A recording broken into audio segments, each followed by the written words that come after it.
quick. I want to make like two short additional notes kind of regarding to Orgone therapy. So one of them is a factor of looseness of materials. Like you see, if you take not stainless steel wool, but stainless steel plate and wool, just piece of wool, somehow it does not work. So materials should be really loose, very loose. Looks like the ideal porosity, you know, the word porosity is like from powder metallurgy kind of. I know this because I know this area. So should be somewhere probably about, hard to say, 5–7% maybe, something like this. If you like think about stainless steel wool, so of course it's mostly air inside, but there are some stainless steel wires. And the same ship wool. So probably as well, the same would relate to wool itself as well, because, you know, you can make like wool blanket, you know, and that would be really dense wool, but you can make wool also more loose. And this is what you exactly get from ship wool, because it's more loose, it's kind of different. So how big is this factor?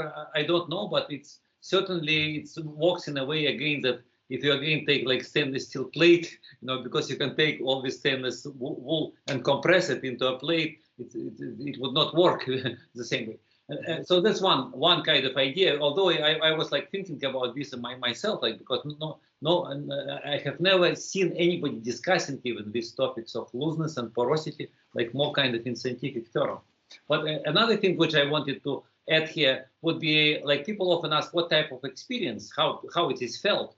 And I want to shortly describe this part. I also was thinking myself, like, for many months, okay, how can I describe this experience? My own experience would be, and I think many people would say similar words, that like I thought, okay, what would be my most similar other experiences in my life where I had similar situations. And I actually recovered events which were very long ago, when I was probably even before like 10 years old. You know, imagine when you spend a lot of time like being in a building.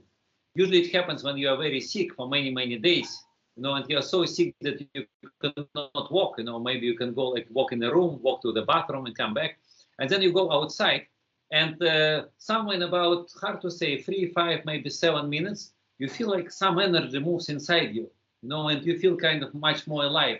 So that probably would be the closest comparison which I can have with Orgone therapy, like which I had, especially first time, because first time I had a real big chamber. So the effect was stronger, certainly much stronger than with boxes that I had. But even later with those boxes, the experience would be very similar. You know, like we spent a lot of time indoors. When you go outside, some kind of energy moves in you, even though like those places probably would have Wi-Fi. But there is I don't know, there is maybe even several different types of energy which we don't recognize, we don't know about.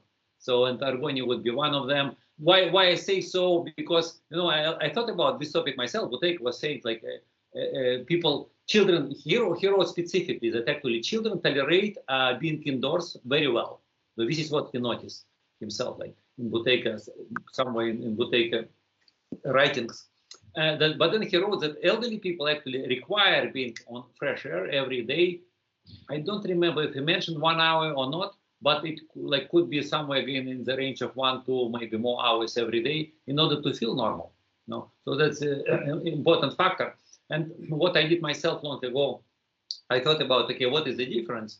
Okay, fresh air. What is fresh air? It's the ions, negative, positive. Like there is a certain ratio of ions. And I bought ionizer. There are ionizers which produce a lot of negative ions, so you can create like kind of similar composition. And I tested it myself in some places, and I found that actually it makes air fresher. It makes your head more clear. You know, you think more clear. And but that's still somehow like probably about half the effect which you can go if you go really outdoors. You know, like when you're outside. So there is something more to that, not just ions. Because with ionizer, I could not achieve that. It was half better than without ionizer. You know, when you, let's say, winter time or some other situations. So that would be how I can describe it from this viewpoint. So you just feel like really much more alive. And another important part I did not mention that only few people discovered the effect actually lasts about 24 hours. So it's really very long-lasting effects, and even in comparison with Buteyko, because Buteyko, we know, like, let's say, if you have like 1–2 seconds beta CP 5–6 hours later, it's quite good effect, but that's it. You can't expect Buteyko last really long time. So that's why we have to have many sessions a day in order to move forward when you want to move forward.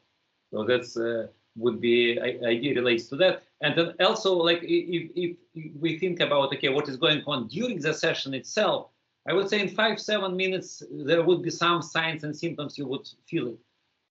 Very common one would be people feel like kind of a feeling of being like in a sauna, like you kind of feel hotter, and that's seems to be a very common experience for other people. So, but otherwise, it certainly affects like what you're going to experience 7-9 minutes later, and later as well, like 10, 20, 30 minutes later, should be also individual as well.